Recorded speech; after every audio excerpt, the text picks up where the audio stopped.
G9 టీవీకు స్వాగతం. నిన్నటి రోజున రాప్తాడు మాజీ ఎమ్మెల్యే తోపుదుర్తి ప్రకాష్ రెడ్డి అన్న మీద ఒక విశ్వాసం లేని ఒక గుడ్డి కుక్క మరుగుతుంది. నిన్నటి రోజున తను ప్రకాష్ రెడ్డి గురించి మాట్లాడే అర్హత అతనికి లేదు. మేము కూడా ప్రెస్ మీట్ పెట్టి మాట్లాడాల్సిన అవసరం కూడా లేదు వాని గురించి. కాకపోతే ప్రకాష్ అన్నను మాట్లాడినాడు కాబట్టి ఆ బాధతో మేము మాట్లాడాల్సి వస్తుంది. ఆ శివారెడ్డి అనేవాడు తోపుదత్తి కుటుంబంలో సరుకులు మోసేవాడు. ఇంట్లో కాయగూరలు సరుకులు ఇట్లాంటివన్నీ మోసే నా కొడుకోడు. వాడు ఆ సరుకుల్లో కూడా కమిషన్ కొట్టేవాడు. వాడు ప్రతిసారి మనము ఏదన్నా కానీ ఫంక్షన్లు జరిగితే ఎప్పుడు అన్నం చేసేసాటే వాడు కాయగూరలు తెచ్చేకి సరుకులు తెచ్చేకి ఉండేది. ఏమబ్బా ఇంతగా ఉన్నాడని మేము అనుకుంటే ఆ సరుకుల్లో వాడు ఆడ కమిషన్ కొడుతున్నాడు ప్రతిసారి. అది మేము కనుక్కొని మా ప్రకాశ్ అన్నకు వాళ్ళకు మేము చెప్పినామన్నమాట, అన్న ఇట్లా పని జరుగుతుందన్నా, ఈ గుడ్డోడు ప్రతిసారి లెక్క కొట్టేస్తున్నాడు, మీరు కనుక్కోలేదు అంటే అప్పటి నుండి కొద్దిగా అన్న వద్దులేవాడు అని పక్కన పెట్టడం వల్ల వానికి ఆ కోపం వచ్చి ఇక్కడి నుండి పోయి వేరే వాళ్ళతో చేతులు కలిపేవాడు అక్కడ పోయినాడు అనమాట. అదే కాకుండా స్థానిక సంస్థ ఎలక్షన్లో సర్పంచ్ సీట్ అడిగితే అక్కడ కృష్ణారెడ్డి అనే అన్న బాగా మంచి వ్యక్తి, ఊర్లో వాళ్ళంతా వచ్చి సర్పంచ్ టికెట్ అన్న కావాలని అడిగారు, చేసినాడు.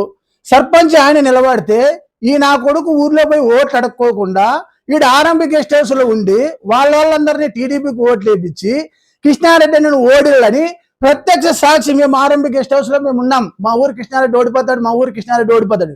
ఇట్లా లంజా కొడుకులు పార్టీలో పెట్టుకోవాలంటే ఇంకెట్లా పెట్టుకుంటారు? కాబట్టి పార్టీకి ద్రోహం చేసినాడు కాబట్టి పార్టీ నుండి సస్పెండ్ చేసినారు. అవన్నీ సస్పెండ్ చేస్తే నిన్నటి రోజున ప్రకాష్ అన్న సర్పంచుల పదవి విరమణ జరిగితే దాంట్లో వేరే వాళ్ళు మాట్లాడే విధానం చూసి వేరే వాళ్ళు ఇట్లా కేతిరెడ్డి అన్న ఇట్లా మాట్లాడానన్నా అని అన్నంటే సరే ఓకే, కేతిరెడ్డి అన్న మాట్లాడాడు సభాష్ అన్నాడు అన్న. కేతిరెడ్డి అన్న కానీ అనంత వెంకటరామరెడ్డి కావచ్చు, ఇంకోరిని కావచ్చు ఏం పేరు ఎత్తే అనలేదే. ఈ లంజా కొడుకు వాళ్ళందరినీ పిలుస్తున్నాడు, మిమ్మల్ని అన్నాడు. ఎక్కడ పేరు ఎత్తలే. ఇట్లా నా కొడుకులు నువ్వు ఈడే కాదు, ఇట్లా నా కొడుకుని వాళ్ళకు కూడా పెద్దలకు కూడా చెప్తున్నాం మేము, ఇట్లా నా కొడుకు ఆడు ఉన్నా కూడా మీకు కూడా చెడిపే. ఈడ అన్నం పెట్టి సాకిన వాళ్ళని ఈ ప్రకారంగా తిడుతున్నాడు అంటే వాడు మిమ్మల్ని వదిలిపెడతాడా? కాబట్టి జాగ్రత్త.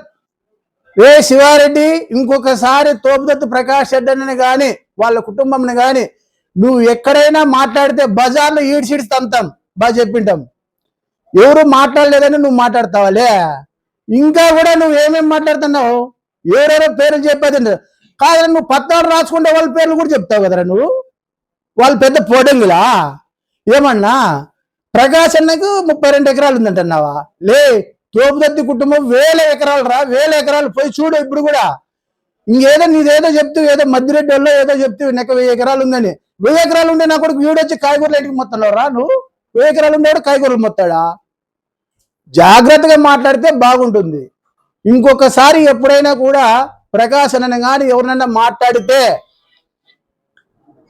ఈడ్చిడి తంతాం చెప్తున్నా. మమ్మల్ని అందరినీ దాటుకొని ప్రకాష్ రెడ్డి అన్న కుటుంబాన్ని జోలు పోలా. ప్రకాశ్ అన్న రెడ్డి గురించి నువ్వేదిరా మాట్లాడేది? 1000 బోర్లు రా. లే, నీ చేతుకుండానే ఎన్ని బోర్లు వేపించలేదురా? ఏం తెలియదా నీకు? ఎంతమందికి రా సాయం చేసిన నీ చేతిలోనే చెబుతావు కదరా. ప్రతిసారి పులుకుంటే పోయినప్పుడు అన్న వాళ్ళకి వీళ్ళకి అంటే ఇలేదా? అది ఆ విశ్వాసం అన్నా ఉండాలి కదరా నీకు. కనీసం నిన్ను ఇంట్లో దగ్గర బండేసుకున్నారా నువ్వు అంటే అప్పటికే వాళ్ళు కుమ్మక్కైనవరా. మావి తెలుగుదేశం వాళ్ళకి ఎట్లా పోతున్నాయి అబ్బా మా సమాచారం అనుకుంటే నువ్వే జరదేస్తాను. పొద్దుముళ్ళు రావడము, మా ఆత్మారెడ్డి పెద్ద దగ్గర కళ్ళకాడ కూర్చోవడము, పొద్దున్నే టీ తాగడము, ఈడే భోజనం చేయడము. ఈ నా కొడుకు మళ్ళీ తొబ్బెత్తుల గురించి మాట్లాడతాడు. ఈడు బ్యానర్లు కట్టడం మళ్ళీ ఇంకోడు వాడు అందరూ రావడం నెక్క సంసారాన్ని నీకుతారు కదరా లంచా కొడుకులారా మీరు. ఇంకా అసలు కార్యకర్తలు నిజంగా పనిచేసిన కార్యకర్తలను మీరు ఇది చేసి పక్కదా పట్టించినారా మీరు. నువ్వు మాట్లాడుతున్నావురా. నువ్వు అందరినీ కలిసుకుంటున్నావులే. అనంత వెంకటరామరెడ్డి అంట, కేతిరెడ్డి అంటే వాళ్ళంటే ఇళ్ళంటే అని ఎవరిని ఏం మాట్లాడలే మేము నిక్కచ్చిగా వైఎస్ఆర్ కుటుంబ సభ్యులము, వైఎస్ఆర్లో ఉండే వాళ్ళను మాత్రమే మిమ్మల్ని వెలేసి మిమ్మల్ని బయటకు నూకితే మీరు పోయి వాళ్ళ పంచాన్ని చేరుకొని వాళ్ళని కూడా బస్టు పట్టిస్తున్నారా మీరంతా ఒక వెన్నుపోటు బ్యాచ్ రా మీరు. ప్రకాష్ రెడ్డి మీరు ఎన్ని మాట్లాడినా నిన్నటి రోజు ప్రకాష్ అన్న చెప్పాడు, నా భుజము పైన జగన్మోహన్ రెడ్డి చేయి ఉందని చెప్పు, నా ఇంటికి కూడా బీకడాడంటున్నాడు, అన్ని చెప్పినాడు. నీకు అర్థమైందో లేదో? అదే కాదు మేము కూడా చెప్తున్నాం, ఈ రాప్తాడు నియోజకవర్గంలో వానికంటే ఈయనకంటే సీట్ అంటున్నావు.